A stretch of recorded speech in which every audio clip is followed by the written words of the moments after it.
Hello friends, welcome to Mehta classes. आज हम लेके आए हैं ह्यूमन डाइजेस्टिव सिस्टम पार्ट 2। देखिए, फर्स्ट पार्ट अगर आपने नहीं देखा तो पहले वो कंप्लीट कीजिए, देन आप इस नेक्स्ट वीडियो को देखें। देखिए, फर्स्ट पार्ट में हमने क्या क्या कर लिया, हम एक बार इसे क्विक रिवाइज करेंगे। देखो, सबसे पहले मैंने आपको बताया ह्यूमन डाइजेस्टिव सिस्टम मानव पाचन तंत्र के कितने हिस्से हैं। 2 हिस्से हैं। First one is alimentary canal, second one is digestive gland. आहार नली और पाचन ग्रंथियां। आहार नली वो हिस्से हैं जिनमें से पाचन के दौरान भोजन गुजरता है, और डाइजेस्टिव ग्लैंड वो हिस्से हैं जिनमें से भोजन गुजरता नहीं, परंतु ये भोजन के पाचन में हमारी सहायता करते हैं। एग्जाम में डायरेक्ट आपको क्वेश्चन पूछा जा सकता है, 4 ऑप्शन मिलेंगे और बोलेगा कि बताएं इनमें से कौन सा डाइजेस्टिव ग्लैंड है। तो कौन कौन से डाइजेस्टिव ग्लैंड है? लिवर और पेनक्रियाज। और एलिमेंट्री कैनाल कौन कौन से हैं? Mouth, buccal cavity, ओसियोफेगस, stomach, small intestine, large intestine, rectum, anus. मुंह, मुख गुहा, ग्रास नली, अमाशय, छोटी आंत, बड़ी आंत, मलाशय और गुद्दा। देखें, सबसे पहले खाना मुंह में, मुंह के बाद बकल कैविटी, बकल कैविटी के बाद ओसियोफेगस, उसके बाद स्टमक। स्टमक तक हमने कल अपने लास्ट वीडियो में कवर कर लिया था, आज हम उससे आगे करेंगे। तो नेक्स्ट देखें, लास्ट वीडियो में हमने पढ़ा था कि हमारा खाना सबसे ज्यादा टाइम के लिए कहाँ रहता है? स्टमक के अंदर रहता है। इसीलिए स्टमक को क्या बोला जाता है? वेयर हाउस बोला जाता है। क्लियर है जी?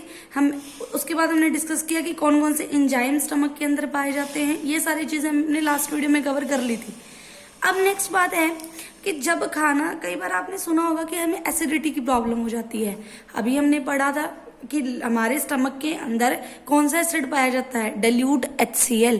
जब इस डाइल्यूट HCl की अमाउंट बढ़ जाती है, डाइल्यूट HCl की अमाउंट बढ़ जाती है, तो हमें कौन सी प्रॉब्लम हो जाती है? एसिडिटी की प्रॉब्लम हो जाती है।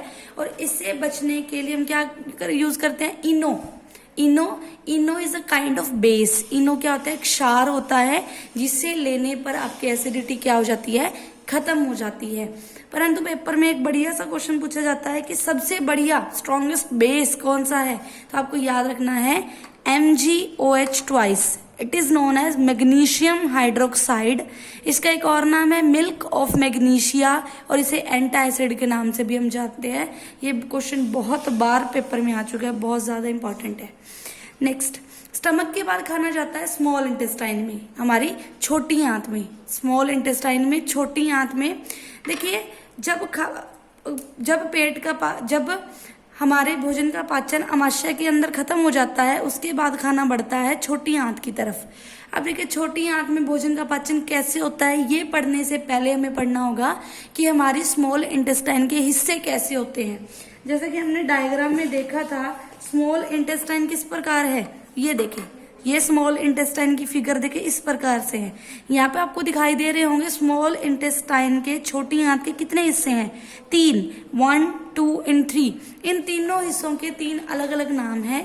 पहले हिस्से को बोला जाता है डुडेनम, दूसरे हिस्से को बोलते हैं जेजुनम, और तीसरे हिस्से को बोलते हैं इलम।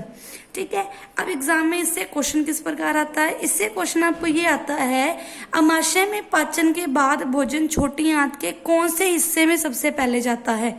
तो वो duodenum, that is duodenum, first part of small intestine के अंदर ये क्या है? एंटर होता है।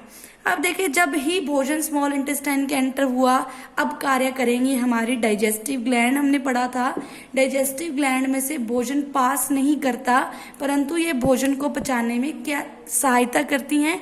किस प्रकार सहायता करती हैं? देखिए, हमने पढ़ी थी कितनी ग्रंथियां हमारी पाचन? 2। पहली लिवर, दूसरी पेनक्रियाज।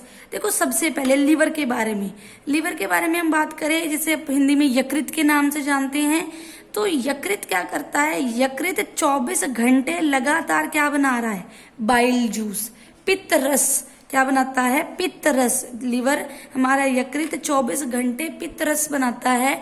इस पित्त रस, इस बाइल जूस के जरिए ही छोटी आंत के अंदर भोजन का पाचन होता है। ठीक है जी। अब देखो, 24 घंटे लिवर बाइल जूस बना रहा है, लेकिन हम 24 घंटे इस बाइल जूस का इस्तेमाल नहीं कर रहे हैं। तो जब आप इस बाइल जूस का इस्तेमाल नहीं कर रहे हैं, उस वक्त ये बाइल जूस कहाँ स्टोर होता है? गॉल ब्लैडर, जिसे आप पित्ताशय भी बोलते हैं, या आप इसे पित्त रस की थैली भी बोल सकते हैं। ध्यान से देखें डायग्राम के अंदर, ये देखिए ये रहा हमारा लिवर। लिवर देखिए, लिवर के यहाँ पे अपना बाइल जूस किसके अंदर डाल देता है, स्मॉल इंटेस्टाइन के अंदर। लिवर के अंदर आपको यहाँ एक फिगर दिखाई दे रही होगी, इसको बोलते हैं गॉल ब्लैडर। जितना भी एक्स्ट्रा बाइल जूस होता है वो किसके अंदर स्टोर होता है, गॉल ब्लैडर के अंदर। ठीक है जी। नेक्स्ट इसी के साथ साथ में लगता हुआ आपको दिखाई दे रहा होगा स्टमक के बिल्कुल नीचे पेनक्रियाज, अग्नाशय। पेट के बिल्कुल नीचे क्या है, अग्नाशय। अब देखिए अग्नाशय भी एक प्रकार की ग्रंथि है, ग्लैंड है। ये क्या बनाती है, ये बनाती है पेनक्रिएटिक जूस, अग्नाशय रस। क्या बनाता है, पेनक्रिएटिक जूस, अग्नाशय रस। ये भी किसके अंदर चला जाता है, छोटी आंत के अंदर। देखो जब ही भोजन किस में आएगा, छोटी आंत में, तब लिवर और पेनक्रियाज, लिवर और पेनक्रियाज, लिवर क्या देगा, बाइल जूस, पेनक्रियाज क्या देगा, पेनक्रिएटिक जूस। दोनों किसके अंदर चले जाएंगे, छोटी आंत के अंदर चले जाएंगे। क्लियर है यहाँ तक आपको। नेक्स्ट देखिए इसके बाद, देखिए जब भोजन छोटी आंत के डुडेनम हिस्से में पहुंचता है उसी समय लीवर क्या देता है, पित्रस, बाइल जूस, पेनक्रियाज, अग्नाशय रस, पेनक्रिएटिक जूस। ये किस में भेज दिया जाता है, छोटी आंत के अंदर। अब ये तीनों, और छोटी आंत के अंदर एक एंजाइम पाया जाता है जिसका नाम है लाइपेज। क्लियर है जी। Bile juice, pancreatic juice, bile, lipase, तीनों मिलकर छोटी आंत के अंदर वसा का पाचन। अब मेनली अगर पूछा जाए कि स्मॉल इंटेस्टाइन के अंदर किसका पाचन होता है, तो मेनली किसका पाचन रहेगा, वसा का पाचन। और छोटे आंत में पहुंचने तक भोजन पूरी तरह से पच जाता है, चाहे कोई कार्बोहाइड्रेट है, प्रोटीन है, वसा है, सारा ही किसके अंदर पाचन कंप्लीट कहाँ पे होता है। देखो हमने कल पढ़ा था कि पाचन की कितनी स्टेप की प्रक्रिया है, 5। पहला था इंजेशन, दूसरा था डाइजेशन, डाइजेशन का मतलब पाचन। तो सारा पाचन कहाँ पर समाप्त होता है, दूसरी स्टेप की प्रक्रिया कहाँ समाप्त होती है, छोटी आंत के अंदर। यहाँ तक क्लियर होगा आपको। अब देखें तीसरा चरण हमने पढ़ा था, कौन सा था, अब्जॉर्प्शन। देखो जिन्होंने फर्स्ट वीडियो इसकी नहीं देखी है वो पहले वो देखें, तब ही आपको ये बातें समझ में आएंगी कि हम किन चरणों की बात कर रहे हैं। ठीक है जी। उसके बाद देखो अब्जॉर्प्शन, इसका तीसरा चरण। अब्जॉर्प्शन का मतलब होता है किसी चीज को अवशोषित कर लेना, अब्जॉर्ब। जैसे अब एक एग्जाम्पल से समझे, मान लीजिए आपके पास कोई रुई है, एक कटोरी में आप पानी लें, उस रुई को, कॉटन को आप उसके अंदर डाल दें। कुछ देर बाद देखोगे कि कॉटन उस पानी को क्या कर लेगी, अपने अंदर अब्जॉर्ब कर लेगी। वैसे ही हमारी बॉडी भोजन में से बहुत से जरूरी तत्वों को क्या कर लेती है, अब्जॉर्ब, अवशोषित कर लेती है। क्लियर है। अब देखो अवशोषित करने के लिए क्या है, कोई स्पेशल हमारे ऑर्गन है, तो सुने।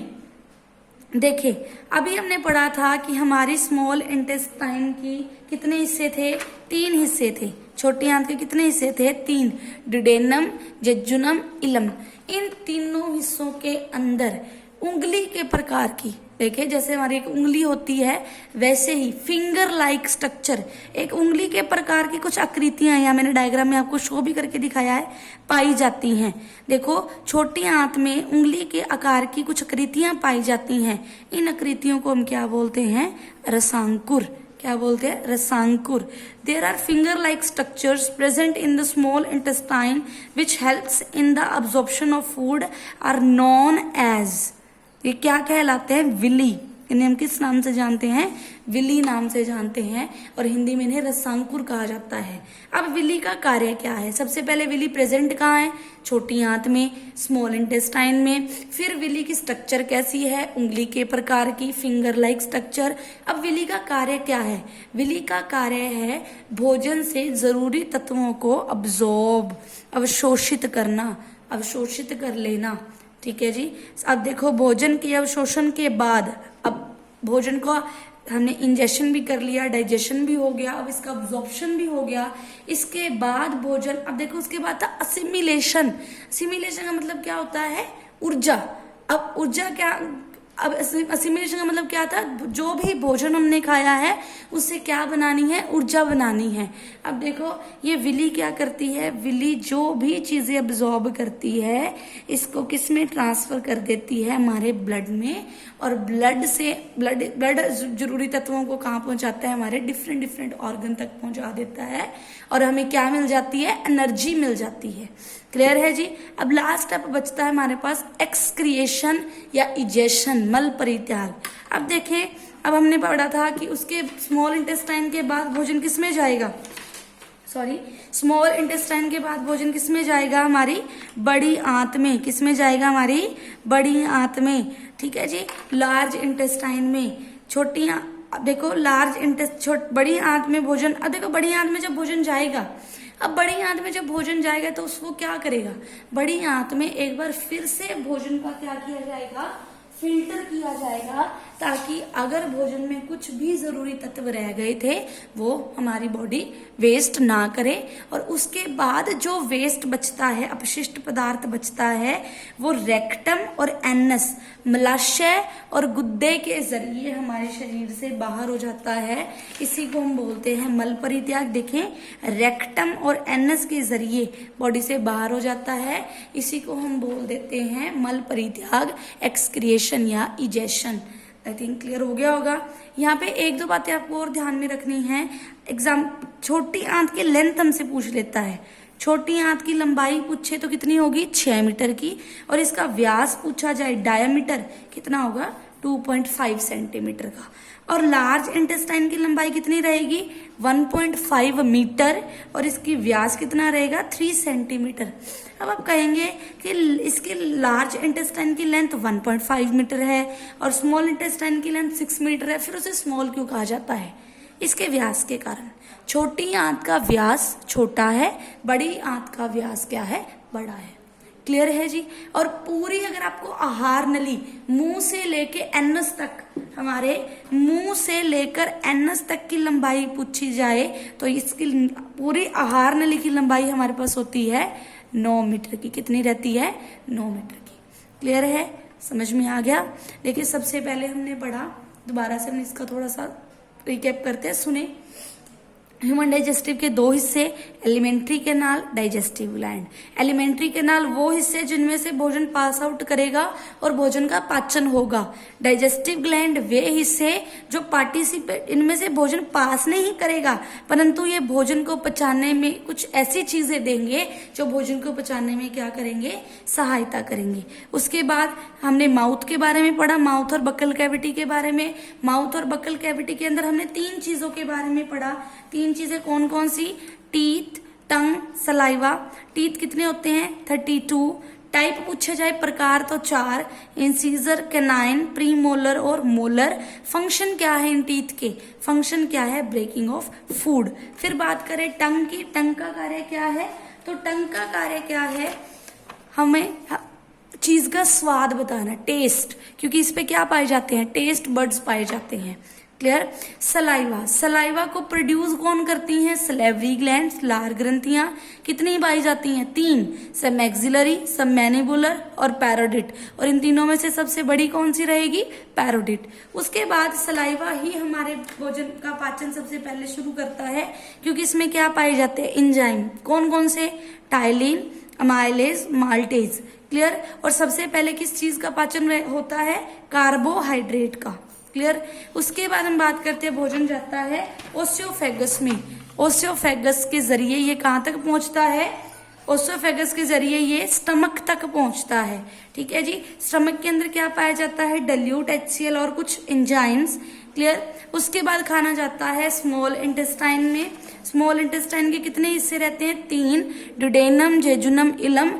जब खाना स्मॉल इंटेस्टाइन में पहुंचता है तभी किसका कार्य शुरू होता है, लिवर का और पेनक्रियाज। लिवर क्या प्रोवाइड करता है, बाइल जूस, और पेनक्रियाज पेनक्रियाटिक जूस। उसके बाद खाना खाने को अब्जॉर्प्शन, उसके बाद खाने की क्या होती है अब्जॉर्प्शन, वो किसके द्वारा की जाती है विली के द्वारा, जो कि कहाँ मौजूद होती है छोटी आंत में। उसके बाद खाना जाता है बड़ी आंत में, वहां पे भोजन का फिल्टर होता है और जो भी जरूरी तत्व रह जाते हैं वो लार्ज इंटेस्टाइन रख लेता है और बाकी वेस्ट को रेक्टम और एनएस के जरिए हमारी बॉडी से बाहर कर देता है। आई थिंक आपको टॉपिक समझ में आ गया होगा।